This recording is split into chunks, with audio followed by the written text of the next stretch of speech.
I'd like to pose a question to all of you. How would you feel if the United States government came to you and imprisoned you for wearing the wrong shirt, or the wrong clothes, or simply for saying the wrong things? Or what if the government just killed you because they could? I think I speak for many of us when I say this would deeply disturb me. Whether it was in ancient Rome, China, or Great Britain, the government possessed all the power, and they had no governing body to answer to. So occurrences like this were quite common. Trivial, in fact. Many of the citizens will look past it as just another day. Even now, in many countries around the world, they don't have the rights we do. They don't have the privileges we do. They don't have our great Constitution. So today, I'm going to talk to you about the need for a Constitution. There are currently 27 ratified amendments in the American Constitution. Without these key amendments, our great country would not be the great country it is and has been today. The First Amendment, the right to a free press, the right to peacefully assemble, the right of free speech, the right to practice a free religion. Without this amendment, America would not be what it is today. In fact, America would have never been founded many hundreds of years ago. Without the freedom to assemble, our founding fathers could never have gotten together to protest. Without the right of free speech, they could never have said what they wanted to say. Without the right of freedom of religion, many people today could be killed, imprisoned, silenced, worshiping the wrong God.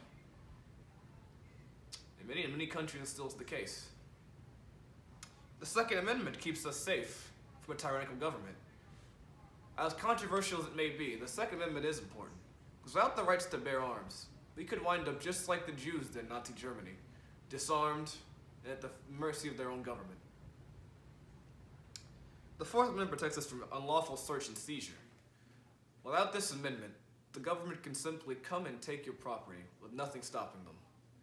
Also establishing tyranny, because what if you just happen to have the wrong ideas? What if you happen to have the wrong information?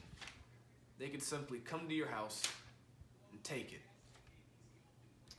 The Fifth Amendment protects from eminent domain. It gives us due process, protects us from self-incrimination, and double jeopardy. Many people don't understand the true usefulness of this amendment. Because in the event of a tyrannical government, self-incrimination could happen like that. All they have to do is tell you, this is what you're going to believe. This is what you did, and you're going to face the consequences for it. Putting yourself into a lose-lose. But also the right of due process. Making sure there's actually a fair and lawful investigation, and not them telling you what happened. It also protects from eminent domain, meaning the government can't just simply come to your house, or your business, or any of your property, and take it for their own personal use.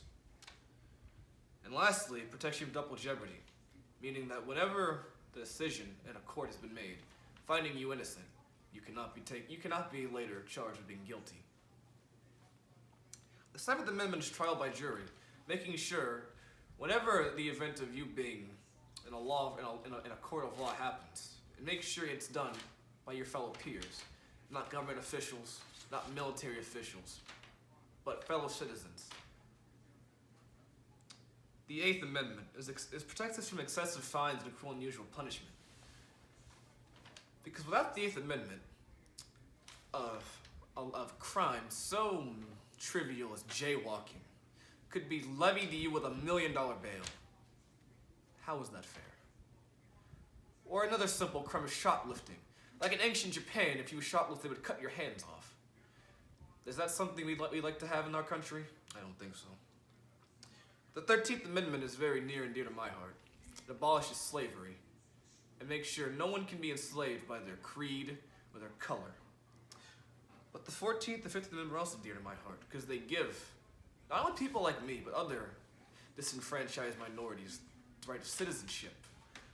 And that gives us proper voting rights, meaning your voting rights cannot be denied based off your race or your creed. The 19th Amendment is women's suffrage, which guarantees all women, no matter what it is, the right to have a vote. And the 22nd Amendment is perhaps the most important amendment of them all. because it sets a term limit for presidency of 2 terms. Without this amendment, as much as FDR was a great president, and he was, maybe the next time someone serving 4 terms is a dictator, and we will never say the word president ever again. Instead, we could be addressing them as dictator, supreme leader, or any other superlative out there. Sadly, many people do not know the full limits and the full powers of the Constitution. They don't even know the original 10 Bill of Rights. It is imperative for people to understand their rights and to be grateful for the privileges they have. Because in other countries, these same rights and privileges still don't exist. Without the people knowing and understanding their rights, dictatorships form like that. I'd like to visualize what this would look like without our great Constitution. Right now in China, President Xi Jinping has abolished term limits. He has nothing controlling him anymore. He can serve forever. Because of the communist system, he already had as much power as he wanted. But now, he's the dictator of China.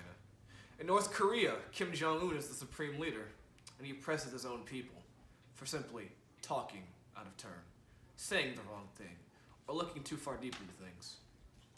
In Russia, Vladimir Putin has abolished all term limits, and he can theoretically serve forever.